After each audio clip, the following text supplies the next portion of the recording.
എൻ്റെ ഒരു ഭാഗ്യമാണ് ഷൂട്ട് ചെയ്യാൻ പറ്റിയെന്നതൊക്കെ.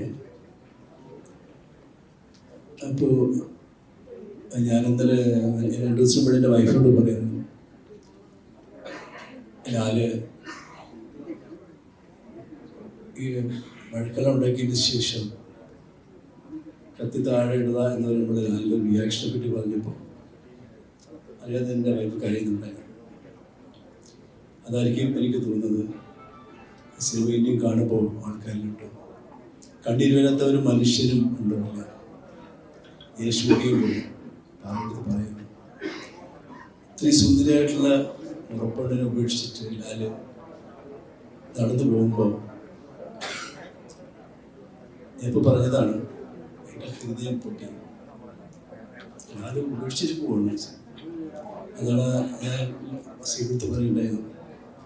നിങ്ങളൊന്ന് ശ്രദ്ധിച്ചറിയാം, പുറത്തേക്ക് പോകുന്ന സേതുമാധവനാണ് ആ പാട്ടിലെ ഭൂരിഭാഗം കണ്ടിട്ടുള്ളത്.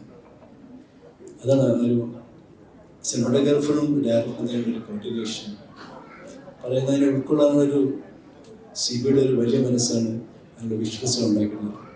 പിന്നെ പലതും പറയുമ്പോൾ എനിക്ക് സങ്കടം വന്നു പോകും എല്ലാവരും. പക്ഷേ നിങ്ങൾക്ക് എന്തെങ്കിലും അതിനകത്ത് വിഷമങ്ങളുണ്ടെന്നുണ്ടെങ്കിൽ അതിൻ്റെ 10 ഇരട്ടി അനുഭവിച്ചിട്ടാണ് ഷൂട്ട് ചെയ്തിട്ടുള്ളത്. അത് എൻ്റെ ഒരു ഭാഗ്യമാണ്. എൻ്റെ ആ സിനിമേൻ്റെ ഒരു ധാരാളം വളർത്തിയെന്ന് എനിക്ക് തോന്നുന്നു.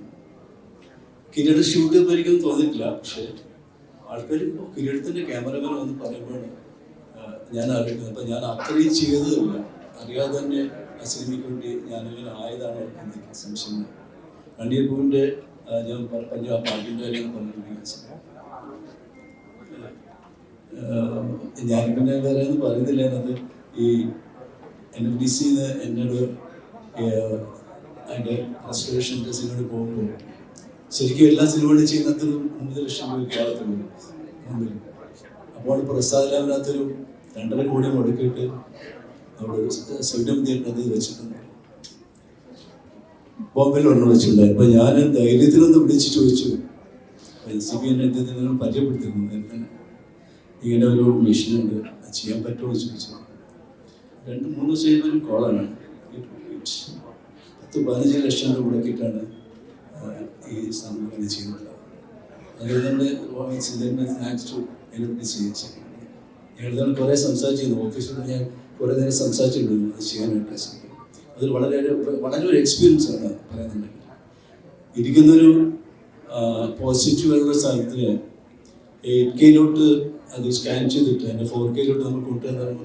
ഞാൻ ജസ്റ്റ് ഷൂട്ട് ചെയ്യുമ്പോൾ തീർച്ചയായിട്ടും നെഗറ്റീവ് ഷൂട്ട് പിന്നെ ഗ്രേഡ് ചെയ്യുന്നവരാണ് ചെയ്തിരിക്കുന്നത്. പക്ഷെ ഒരിക്കൽ പോലും ഇതിൻ്റെ ഡിജിറ്റൽ മാജിക് ഈ സിനിമയുടെ ഒരു കഥാപാത്രത്തിൻ്റെ മുഖത്ത് പോലും അപ്ലൈ ചെയ്തിട്ടില്ല. ആ കാണുന്ന എൻ്റെ ലൈറ്റിൻ്റെ മോശം എനിക്കുണ്ടെങ്കിൽ 2 തവണ കുറച്ചുകൂടെ സോഫ്റ്റ് ആക്കാം, പാർവതിയെ കുറച്ചുകൂടി ബെറ്റർ ആക്കാം, എല്ലാം ചെയ്യാം. ഞാൻ ടച്ച് ചെയ്തിട്ടില്ല. പക്ഷേ ഡാമേജ് ഇല്ലാതെ നിങ്ങൾ അന്ന് കണ്ട കിരീടത്തിന് അതേപോലെ കൊണ്ടുവരാൻ മാത്രമേ ഞാൻ ശ്രമിച്ചിട്ടുള്ളൂ. Thank you so much.